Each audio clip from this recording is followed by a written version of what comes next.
It's really hard not to shake that sense of panic. Looking at Manchester United's transfer window so far, what's to come, 20 days, who are we signing? Where are we signing players? When are they coming in? There's so many questions to ask. And one question this summer has always been about signing a new attacker, regardless of what's going on with the Cristiano Ronaldo situation. Now, lots of us thought that might be Antony, until we found out the price tag was 80 million euros, and we got priced out of a move for him. Now, somebody who I've mentioned as an alternative a few weeks ago was Cody Gakpo, and now the Gakpo to Manchester United stories have really started to accelerate. What I want to do in this video is run through the full story of Gakpo to Manchester United, when the reports began, how they've gathered in strength, who's saying what, is there any reliability behind them. I'll run through all of that in this video, and I'll also describe and explain why, despite what's going on, you shouldn't be looking at Gakpo as a bad panic signing. I genuinely think if we can get this done, it will be a very good signing. So make sure, if you do enjoy the video by the end of it, ladies and gents, make sure you go down there, hit the like button, subscribe to United People's TV if you're new. The community continues to grow, and I really, really do love what's going on. But let's run through this full Gakpo to Manchester United story, right? Because it's been around for a while. That's the first thing I would say. We rewind to February here, back when, of course, Ralf Rangnick was in the club, and Tom Hodkinson from the Mirror was linking him to us. Rangnick has instructed the club's recruitment team to check up on Gakpo, and he was watched most recently in their 1-0 win over Maccabi Tel Aviv. Almost like Ralf Rangnick did know a thing or two about that. Let's not get into a Rangnick conversation. But it's the Gakpo stories have really accelerated this week, but the first time that name was mentioned was back in February. But of course, with Erik Ten Hag in charge, it gives a little bit more credence to the energy behind it, because as we know, we don't have a recruitment department this summer that Erik can lean on. So what's he doing? He's leaning on what he's seen with his own eyes. And that's where the Gakpo story really starts to accelerate. Simon Monach from the Mirror here on the 6th of August saying that Ajax demanding 80 million for Antony has prompted Ten Hag to shift his attention to Cody Gakpo. Now remember, they demanded 80 million for Antony in June. Again, something that I can't help but shift, and I agree with you all here. This is a conversation, Cody Gakpo, we should have and could have been having 6 weeks ago. Easily. He's always been available for around about the same price. We've always been outpriced for Antony. But why now?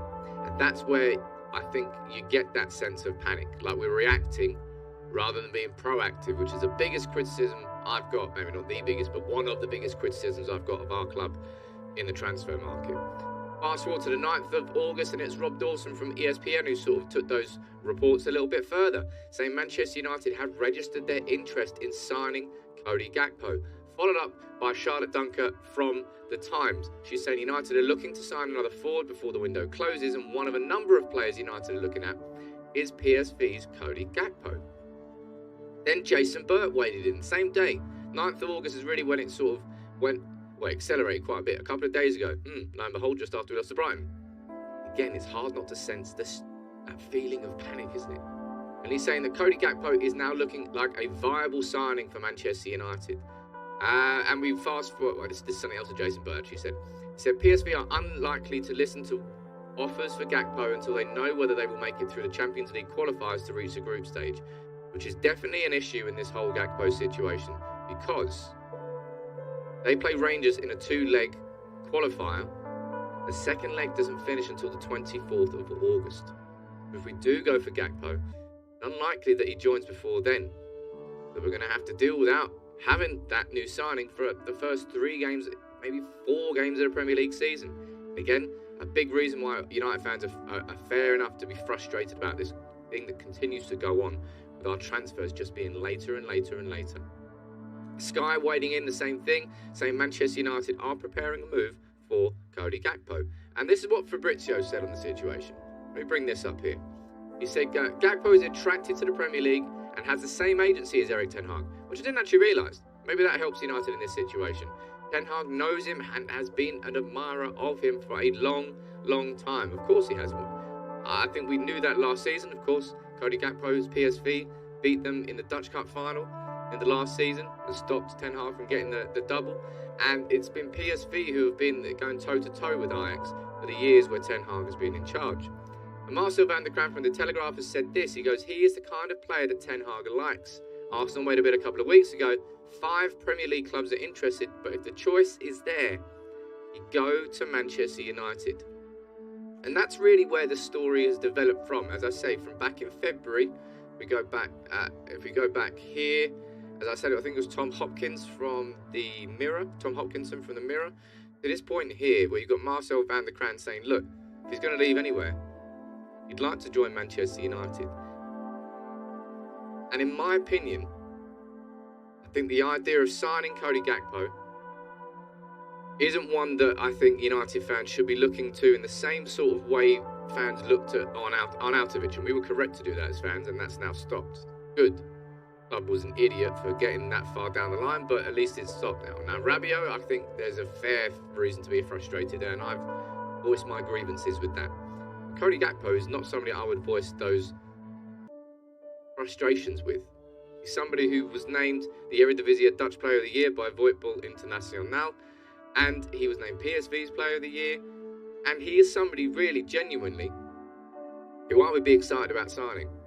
Because, look, if you take one look at his stats, we all, well, maybe you don't actually, the 23-year-old is a left winger. He's not an out-and-out left winger. He can play across those positions, but look at the numbers here across his career. He's made 143 appearances on the left wing, compared to only 20 on the right and 18 as a centre-forward. But he is somebody who matches quite a few things. He's somebody who's really naturally capable of playing with his back to goal. Somebody who definitely likes cutting inside from the left, and somebody who really has a goal threat. He scored, how many goals did he score last year? I'll pull this number up here. He missed the first 12 games of the season, and in 27 appearances overall, 12 goals and 13 assists. Good numbers. Very, very good numbers. And of course, everyone here is going to immediately go, Sam, but he's from the Dutch League. We've not had a good success rate from the Dutch League. Players from the Dutch League have sometimes, and I keep saying it, it's like, I don't care what league they come from. And I'll be honest, Malacia, really good start. Eriksson, really good start. Martinez, I have every confidence in him, and I thought he had a decent enough game against Brighton, but it was just such a slow pace that, well, it was painful. It really was painful.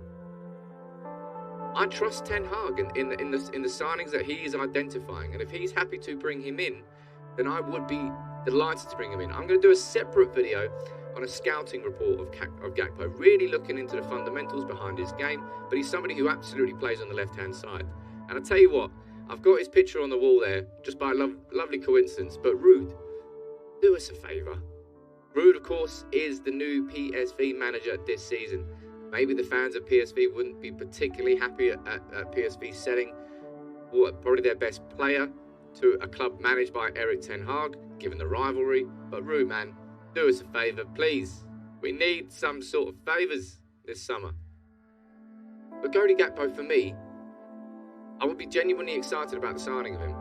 I wish that we could have been having this conversation 6-7 weeks ago and it was already over the line, because as soon as we heard Antony was going to cost 80 million, that was an immediate situation where you move on. And I've spoken about this in detail this summer. We haven't moved on from Frenkie de Jong because there really is no alternative to Frenkie de Jong. Not for Erik Ten Hag and not for his system. We are making system signings, not just players who tick certain boxes. They've got to tick his boxes for his system.